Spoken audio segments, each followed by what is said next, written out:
यहाँ पर एक पॉइंट सामने आता है, जो इसराइल के अंदर जो ज्यूज़ हैं जो एक्सट्रीमिज़म पर जाते हैं उनको ज़ायनिस्ट कहा जाता है। ज़ायनिस्ट असल में एक वो मूवमेंट है जिन्होंने ये कर दिया है। सहूनी वो लोग हैं जो समझते हैं कि देखिए सहूनियों में भी दो ग्रुप हैं, लेकिन जो बड़ा ग्रुप है वो ग्रेटर इज़राइल का कॉन्सेप्ट लेके चला है। मैं इसे इसलिए कहता हूँ कि ये बहुत ख़तरनाक ग्रुप है।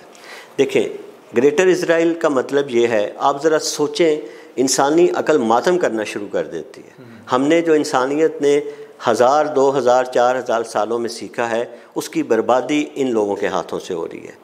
अज़मत आदमियत, अज़मत इंसानियत, एक दूसरे का एहतराम, वो सब का सब बर्बाद कर रहा है आज इज़राइल।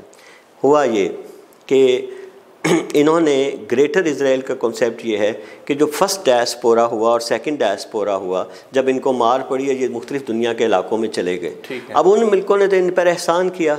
अगर ये अरब में आके बनु कुरैज़ा, बनु कैंकाब, बनु नज़ीर, तो अरब ने तो इनको जगह दी, लुटे लुटाए ये लोग आए थे। इसी तरह पोलैंड ने इनको जगह दी, स्पेन ने इनको जगह दी, जर्मनी ने इनको जगह दी, रूस ने इनको जगह दी। मगर इनका ये ख्याल है कि ये जो मिडल ईस्ट के इलाके जहाँ जहाँ हमारे कबीले गए थे वो सब हमारा हिस्सा है। अब लुक एट देयर मेंटालिटी कि तुम लोगों के अंदर मतलब कोई इंसानियत है। और ये ग्रेटर इज़राइल का कॉन्सेप्ट है कि हम मदीना तक जहाँ बनु कैंका, बनु नज़ीर थे, आबाद थे, हम वहाँ तक कब्ज़ा करेंगे। हम जहाँ हज़रत इब्राहीम जो थे, जब उन्हें आग में डाला गया तो नमरूद था ना, तो नमरूद ने क्या कहा था कि मेरे ख़िलाफ़ बगावत हो जाएगी, आप यहाँ से चले जाएँ। वो वहाँ से हरान आए, हरान में कहत पड़ा, कनान आ गए, कनान में जब कहत पड़ा तो वहाँ से जाके मिस्र चले गए। मिस्र में हालात बहुत ज़्यादा नहीं उनके मौजूद रहे तो वो वापस कनान आ गए। ठीक है। तो अब ये मतलब है कि जहाँ जहाँ हज़रत इब्राहीम गए थे हम मिस्र के वो इलाके पे कब्ज़ा करेंगे। Look at there mentality. इस तरह तो आप दुनिया की सारी स्ट्रक्चर का खाना ख़राब कर देंगे। अब मुसलमान का अल्लामा इकबाल ने क्या खूब कहा था ना कि है खाके फ़लस्तीन पे यहूदी का अगर हक, हस्पानिया पे क्यों नहीं हक अहले अरब का। हमने भी तो स्पेन में जाके मस्जिद कुर्तबा आज भी वहाँ है। This is the problem. दूसरा ये जो है ना इनका पार्ट ऑफ सेहोनिज़म है कि दुनिया में जो है वो आप बर्बादी, वॉर, क्योंकि इनकी प्रेडिक्शन है कि इनका मसीहा या वो आने वाला तब आएगा जब दुनिया में हर तरफ बर्बादी होगी, आग होगी। लिहाजा this is by design what they do. और इसके पीछे यूरोप की जो दरिंदगी है वो फिर मुझे लामा याद आ गए हैं कि वो कहते थे कि दुनिया को है फिर मार का ए रूह बदन पेश, तहज़ीब ने फिर अपने दरिंदों को उभारा, अल्लाह को पामर्दी मोमिन पे भरोसा और इब्लीस को यूरोप की मशीनों का सहारा। सही। तो एक तरफ ये पामर्दी मोमिन है कि ये बेचारे हाथों में पत्थर लेके खड़े हैं, और एक तरफ वो हाईली सोफिस्टिकेटेड किलिंग मशीन्स हैं जिनके आगे इंसान तो क्या पहाड़ों के पुर्जे हो जाते हैं। लेकिन कमाल बात है कि वो लोग आज भी वैसे ही खड़े हैं। तो ये जो एक कॉन्सेप्ट है जो इज़राइल का है ये बहुत ख़तरनाक है। ये दुनिया की बर्बादी और उसकी तबाही की तरफ जा रहा है। अब यूरोप और अमेरिका इसकी मदद में है, इसलिए कि उनके यहाँ वो एक्सपेंशनिस्ट है ख़ुद भी, तो उसकी वजह से वो इनके पीछे खड़े हैं। लेकिन अब मैंने कहा कि हमने एक बात नोट की, हमने बड़ी मायूसी की बातें हैं, उसमें रोशन पहलू भी हैं। देखें, ऑलमोस्ट 48% ज्यूज़ जो हैं, और कुछ लोग कहते हैं ये 48% नहीं, ये मेजॉरिटी में है इज़राइल में जो ये सब कुछ नहीं चाहते। लेकिन जैसे हमारे यहाँ होता है ना कि जित कोई रियासी रात में वोट किसी ने पाते, मतलब पिछले दिनों बातें हो, यहाँ ये हुआ कि हम नेतन्याहू की बात कर रहे थे। नेतन्याहू जब आया है तो इसने क्या किया कि डेथ हो गई यर्जिक रेबिन की। अब उसके बाद जो इलेक्शन हुए हैं वो इनका था शमीन पेरीस जो इज़ाक उसकी रेबिन्स की जगह लड़ रहा था, और ये उसके मुखालिफ लड़ रहा था। रात को सोते वक्त 12-1 बजे तक पता चला कि पेरिस जीत गया है। लोग सो गए, जब सुबह उठे हैं तो पता चला जी पेरिस हार गया नेतन्याहू साहब। वही हुआ जो बुश और अलगोर का हुआ था। बुश जो था, अलगोर जीत रहा था, उसने कहा कि मैं जीत गया हूँ, तो रिज़ल्ट फॉक्स ने दे दिया कि जीत गया, आप रीकाउंटिंग कराएं।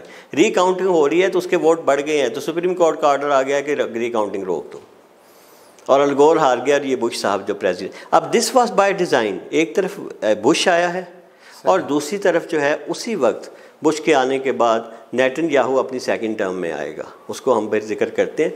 लेकिन ये जो नेतन्याहू है ये एक्सट्रीम राइट विंग का दरिंदा है। मुझे ये अल्फाज कहने में कोई शर्मिंदगी नहीं है, ठीक है। लेकिन इसके साथ मैं बहुत उन ज्यूज़ का, जो हमारे यहाँ एक कॉन्सेप्ट है कि हमें उनकी तरफ भी देखना चाहिए जो ये नहीं चाहते। वो एक ऐसा सिंपैथेटिक ग्रुप है जो अपने आप को इस तरह के कत्लो गारत में मुलव्वस नहीं करना चाहता। तो इस तरह के हालात में हम यहाँ आज खड़े हैं। नेतन्याहू ने क्या क्या किया है ये अगर हम उठा के देखें तो उसने जिस तरह से बच्चों को मारा है, देखें करते क्या हैं। अभी तो ये थोड़े से, क्योंकि हमास के भी जाके रॉकेट गिरने लग पड़े ना, इनको भी तकलीफ़ हुई है, जंग बंदी हो अभी तो छोटे से रॉकेट, हाँ, लेकिन वो छोटे से भी इनको तकलीफ़ देते हैं। असल में ज़्यादा गिरे हैं, जैसे वो पिछले दिनों भी स्टेटमेंट अमेरिका से भी आया है। लेकिन ये हुआ है कि इनको ये रिटेलिएशन, इनको ये है कि हमारी तरफ से कोई एक चीज़ ना पहुँचे, लेकिन हम दूसरों को बांध के मारें जैसे ये पहले मारते थे। This was first time in 1914 कि हिजबुल्लाह ने 2 इजरायली फ़ौजियों को पकड़ लिया था, ठीक है। वरना तो टेक्नोलॉजी का मुकाबला ही कोई नहीं था। बैरूत में मुसलमानों की लाशें फाड़ के वो जो आपके कूड़े करकट के डिब्बे होते थे उसमें डाल दी गई। और फिर क्या हुआ कि इंतफादा जब शुरू हुआ है तो पहले इन्होंने उन पर अटैक किया है। अटैक करने के बाद यूएनओ ने जगह बनाई है जिसे ये कहते थे सेफ़ हेवन्स, कि आप यहाँ आ जाओ, यहाँ हमला नहीं होगा। उन्होंने जब अपनी फैमिलीज़ को वहाँ छोड़ा है तो एक जगह 200 से 300 बच्चा था, उसके ऊपर इन्होंने तबाही मार दी, इस पर मिज़ाइल गिराए और सारे बच्चे मर गए। और उसके बाद ये 1914 में यही नेतन्याहू जिसको बीबी कहते हैं, ये बीबी ने कहा कि हम बाय डिज़ाइन कर रहे हैं जीनोसाइड ऑफ पैलेस्टीन्स। दुनिया बेगैरत है, बेहमियत है, बच्चे मर रहे हैं। और अब ये है कि यही बात मैं आपको थोड़ा सा बता दूं कि अगर हम इनसाइट नहीं रखते, अमेरिका इसके ख़िलाफ़ वहाँ के कई प्रेसिडेंट्स ने बहुत रजिस्ट किया है। हम ये समझते हैं कि अमेरिका की तरफ से फुल सपोर्ट है, ऐसा नहीं है।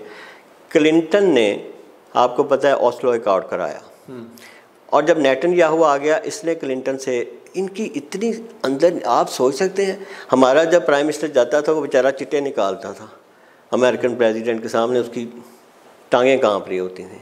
और जब ये नेतन्याहू साहब का ये मसला हुआ है तो इन्होंने जाके क्लिंटन से कहा है कि आप जो ये कर रहे हैं मैं नहीं मानूंगा, I am not going to give any state. इतना ज़्यादा मसला हुआ कि बाद में क्लिंटन ने कहा कि ये इस वक्त जो है वो सुपर पावर कौन है, हम हैं कि ये हैं। इसके बाद ये हुआ है कि ओबामा जब आया है, ओबामा ने ये सोचा था कि मैंने ये काम करके जाना है, मैंने 2 स्टेट्स बना के जानी है। वो सबसे पहले मिस्र गया है, मिस्र में जाके उसने कहा आज से अरब और हमारे रिलेशन बदल रहे हैं। और उसने ये भी कहा कि देखो मैं 1967 की बाउंड्रीज़ को दोबारा अपना रहा हूँ। लेकिन ये नेतन्याहू जो था, इसने जाके, आप सोचें, प्रेस बैठी हुई है, जैसे हमारे इमरान खान साहब गए थे, एक तरफ इमरान खान बैठा हुआ है, एक तरफ वो बैठा था ट्रंप, तो आपस में बातें हो रही हैं, प्रेस सारी देख रही होती है। अब इन्होंने क्या किया है कि वहाँ जाके ओबामा के सामने बैठ के ओबामा को लेक्चर देना शुरू कर दिया कि तुम जो ये कह रहे हो ना कि हम ये इलाके छोड़ लें, ये हमारे लिए पॉसिबल नहीं है। और ये कोई 10-15 minute, it was an insult to the president of America. Super power भी है, लेकिन वो सुपर पावर इनके आगे मजबूर थी। मगर ओबामा इसको भूला नहीं है, क्योंकि उस वक्त उसका फर्स्ट इलेक्शन आ रहा था। जब वो फर्स्ट इलेक्शन जीत गया, और आपको बताऊं इनको क्या प्रॉब्लम है, जो ज्यूज़ अमेरिका में हैं उन्होंने 90% को ओबामा को वोट दिया था, हालांकि नेतन्याहू और जो कट्टर सारे यहूदी थे, ये ओबामा के ख़िलाफ़ थे। अब वो जब सेकंड टर्म में आया तो उसने बदला लेने के लिए ईरान के साथ ट्रीट की है। और आपको बताऊं, जब ईरान के साथ ट्रीट की बात शुरू हुई है, नेतन्याहू को नहीं पता था। जब इसकी इंटेलिजेंस ने बताया तो he was furious, he was mad. इसने जाके हिलरी क्लिंटन को फ़ोन किया, ये क्या हो रहा है। और उसके बाद वो जो कैरी थे, जॉन कैरी, जो इनके वाइस प्रेसिडेंट थे, ही वेंट टू इज़राइल। तो इसने उससे बात करने के बाद आके मीडिया में है कि this is very bad, this is very bad, this is an opportunity of century for Iran, मैं ये नहीं हम होने देंगे। अब अगला काम क्या किया नेतन्याहू ने, 15 मार्च 2015, ये 20 मार्च, ये अमेरिका गया है। और जब ये अमेरिका गया यूएसओ या इसमें यूएनओ के इजलास में, ही डायरेक्टली इसने खिताब किया वहाँ कांग्रेस में। ये ऐसे है जैसे आके कोई हमारी पार्लियामेंट में खिताब करे। डेमोक्रेट्स जो साथ थे ओबामा के, उन्होंने बाइकआउट किया, लेकिन रिपब्लिकन ने उसको सुना है। और उसने वहाँ खड़े होकर ये कहा है कि मैं ये नहीं होने दूंगा ईरान के साथ डील, आप लोग मेरा साथ दो और आप ओबामा को निकाल दो। और फिर इसने जाके ओबामा के ख़िलाफ़ जो इलेक्शन लड़ रहे थे, डिक क्या मुझे उनका नाम याद नहीं, उसको कहा कि मैं $20 बिलियन खर्च करने के लिए तैयार हूँ ओबामा को निकालने के लिए। इसका मतलब है कि अमेरिकन कई प्रेसिडेंट्स ने बहुत कोशिश की और आके ट्रंप साहब ने ईरान और इनकी डील ख़त्म कर दी एक रात में। ठीक है। अब जो बाइडन आए हैं, मुझे नहीं पता जो बाइडन क्या करेंगे, लेकिन जो बाइडन फिर ईरान के साथ उन्होंने इंगेज किया है। तो बहुत सारे अमेरिकन प्रेसिडेंट्स को ये मसला आ रहा है कि इसराइल अपनी हदों से बढ़ के, देखें दाग तो अमेरिकन चेहरे पे भी लगता है ना, सारी दुनिया में NGO बना के आप घूम रहे हैं जी ये ना करो, और यहाँ इंसानियत का कत्ल हो रहा है। अच्छा डॉक्टर साहब, यहाँ मेरे जहन में एक क्वेश्चन आता है कि हर मुल्क को कोई ना कोई इख्तियार होता है, ज़ाहिर है उसमें कुछ इंटेलेक्चुअल लोग होते हैं। क्या ज्यूज़ के अंदर ऐसे लोग मौजूद नहीं जिनको ये सारी चीज़ें नज़र आती हैं? देखिए, और दूसरा मेरा क्वेश्चन ये है, क्या वर्ल्ड पर दूसरे कंट्रीज़ को एक्सेप्ट करना लाजमी होता है? पहला सवाल तो ये है कि जिस तरह ये बाकी दुनिया के लीडर्स को मरवाते हैं, ये अपने ख़िलाफ़ कोई बहुत बड़ी आवाज़ जो स्ट्रॉन्ग होने लगे, इनके अपने ही फ़िरके से चाहे हो, ये उसको भी खामोश कर देते हैं, जैसे याजिक राबिन्स किया था। ठीक है। दूसरी बात यह है कि ये हमेशा एक ड्रामा क्रिएट करते हैं। देखें, याजिक राबिन ने जब ओस्लो अकॉर्ड किया ना, इन्होंने क्या किया कि एक सेल्फ जनरेटर खुद ही इन्होंने, एक बस होती थी इनकी जो चलती थी 18 नंबर बस, उसमें इन्होंने बम रखवाए, वो बम एक्सप्लोड किया, पहली दफ़ा 19 बंदे मर गए, जो कभी नहीं हुआ।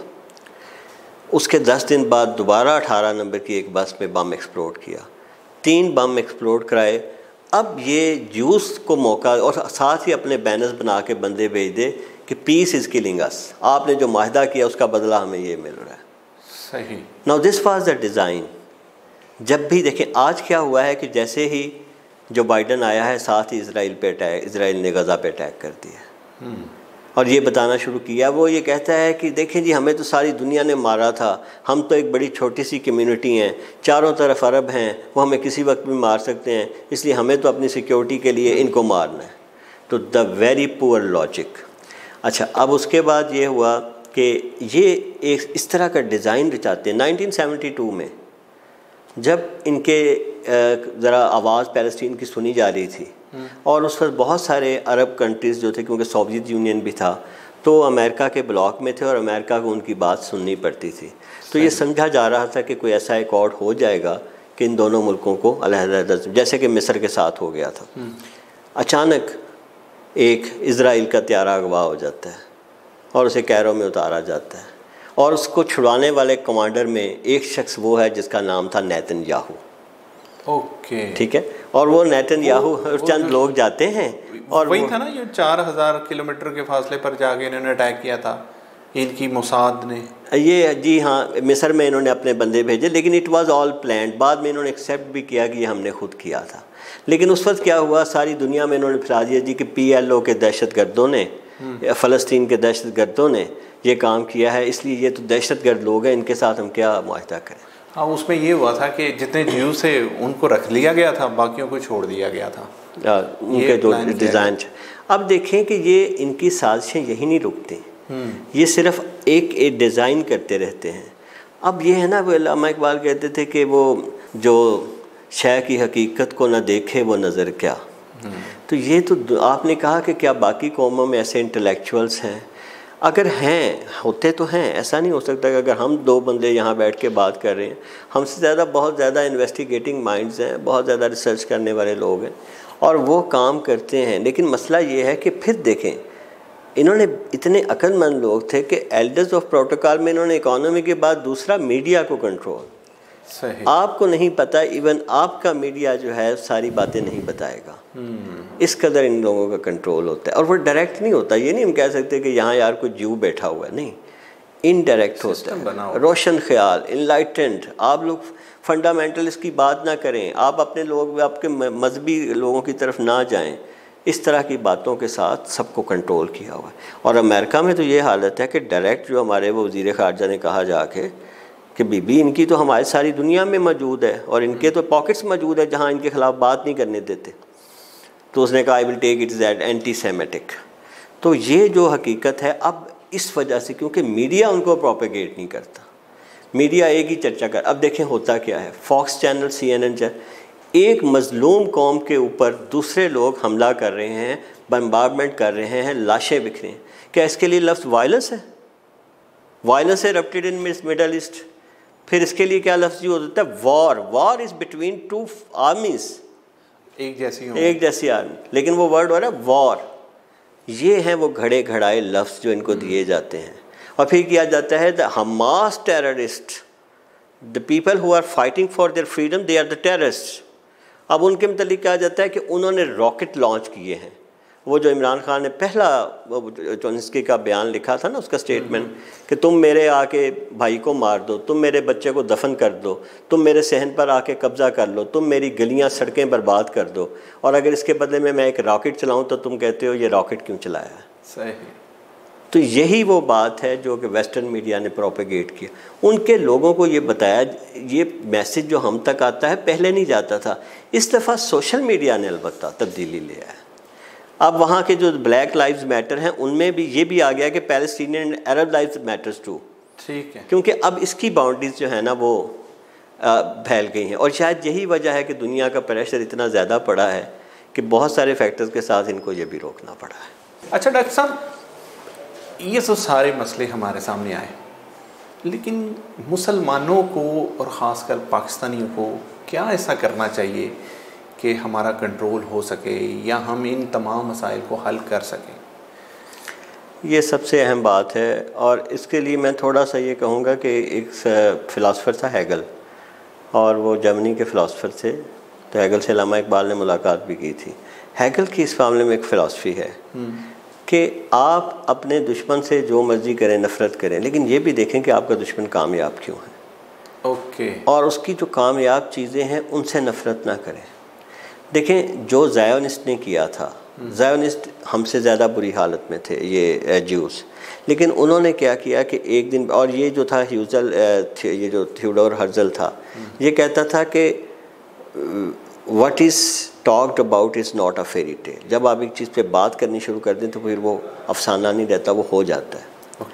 अच्छा, हमें ये करना है कि इन्होंने जो काम किए थे, एक तो था कि वर्ल्ड इकॉनमी पे कब्ज़ा करना। अगरचे मुसलमानों की हालात बहुत बुरे हैं, लेकिन देखें जब तक आपके बाजुओं में ताकत नहीं आएगी, आप वो, अब ये ताकत दो तरह से आ सकती है। हमारा रिवाइवलिज़म जो है ना, वो हमें ग्रास रूट लेवल पे अपने बच्चों से, नौजवानों से करना है। सबसे पहले ये जो एनर्जी है, हमें इसे एक प्लेटफॉर्म पे इकट्ठा करना चाहिए, और बच्चों को ये एहसास देना है कि आपका ऑब्जेक्टिव क्या है, हमने करना क्या है।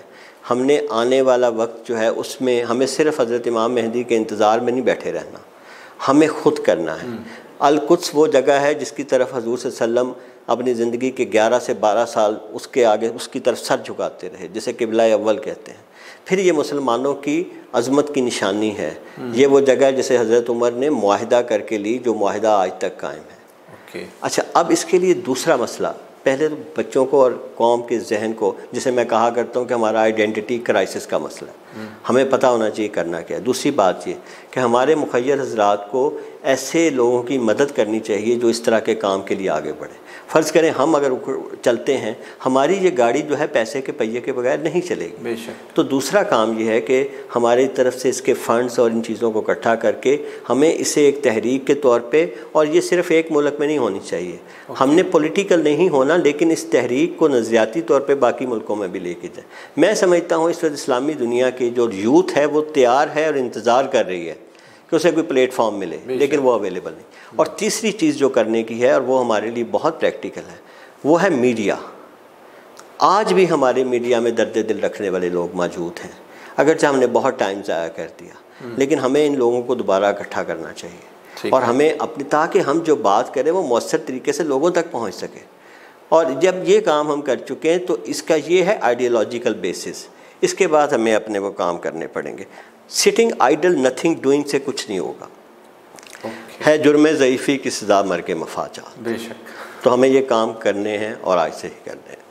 अच्छा डॉक्टर साहब, आपने एक नज़म भी लिखी है फ़लस्तीन के हवाले से, तो मैं ये चाहता हूँ कि हमारे प्रोग्राम में वो भी शामिल हो जाए ताकि लोग उसको भी सुन लें। जी डॉक्टर साहब। बिल्कुल जी, नज़म ये जो है इसका उन्वान ही फ़लस्तीन के नाम है, ये आधी शाम किताब में मैंने लिखी है कि अभी ख्याल चरागों की लो न कम करना, अभी ख्याल चरागों की लो न कम करना, स्याह रात में नूरे सहर नहीं उतरा, अभी तो जुल्मत शब का हिसार है कायम, फंसू है खौफ के सायों का लाजवाल अभी, नकूशे रूए सहर गुम है तीरगी में कहीं, फ़ज़ाए दहर में फैला है इस्तराब अभी, बेशक रुके तो कैसे कलम सफ़ाए ज़मां पे रुके, करे तो कैसे करे ख़त्म बाब दौरे रवां, हयात मंतकी अंजाम से गुज़रती है, और हुनर है दस्ते जफाजू के ना तमाम अभी,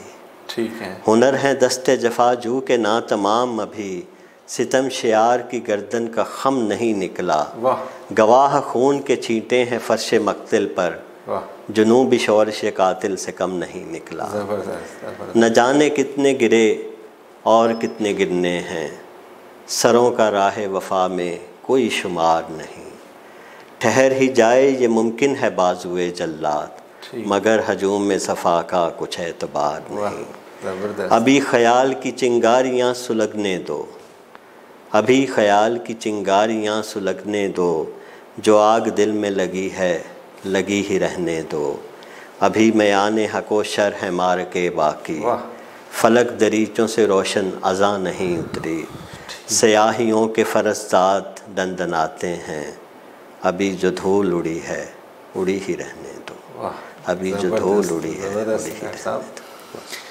नाज़रीन, इसके साथ ही हमारे इस प्रोग्राम का टाइम ख़त्म होता है, क्योंकि बातें तो बहुत हैं करने के लिए और इशू भी बहुत ज़रूरी है, इम्पोर्टेंट इशू है, लेकिन वक्त इजाज़त नहीं देता। इजाज़त दीजिएगा, अल्लाह ने के बाद।